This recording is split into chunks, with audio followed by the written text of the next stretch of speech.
വാർത്തകൾ തുടരുന്നു. മദ്യനയ അഴിമതി കേസിൽ അരവിന്ദ് കെജ്രിവാളിന്റെ ജാമ്യം സ്റ്റേ ചെയ്യണമെന്ന ഇഡിയുടെ ഹർജിയിൽ ഡൽഹി ഹൈക്കോടതി ഇന്ന് വിധി പറയും.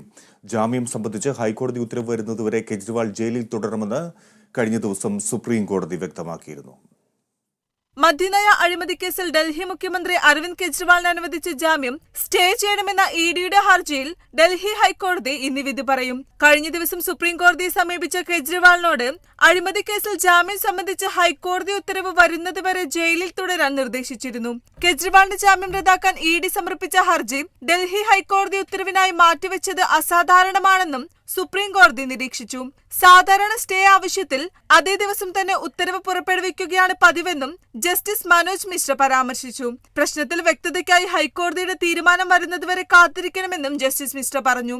ജാമ്യ ഉത്തരവിൽ സ്റ്റേ ആവശ്യപ്പെട്ടുള്ള ഹർജിയിൽ ഉത്തരവ് മാറ്റിയ ഹൈക്കോടതി നടപടിക്കെതിരെ അരവിന്ദ് കെജ്രിവാളാണ് സുപ്രീം കോടതിയെ സമീപിച്ചത്. എന്നാൽ കേസ് ബുധനാഴ്ച പരിഗണിക്കാമെന്ന് സുപ്രീം കോടതി വ്യക്തമാക്കുകയായിരുന്നു. കെജ്രിവാളിനായി മുതിർന്ന അഭിഭാഷകൻ അഭിഷേക് സിംഗ്വിയും വിക്രം ചൌധരിയുമാണ് കഴിഞ്ഞ ദിവസം സുപ്രീം കോടതിയിൽ ഹാജരായത്.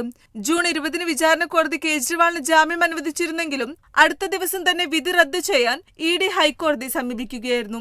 കേസിലെ മുഴുവൻ രേഖകളും പഠിക്കാനുണ്ടെന്നറിയിച്ച ഹൈക്കോടതി വിധി പറയുന്നത് മാറ്റിയിരുന്നു. അതുവരെയാണ് വിചാരണ കോടതിയുടെ ഉത്തരവ് സ്റ്റേ ചെയ്തിരിക്കുന്നത്. National desk, Kerala vision news.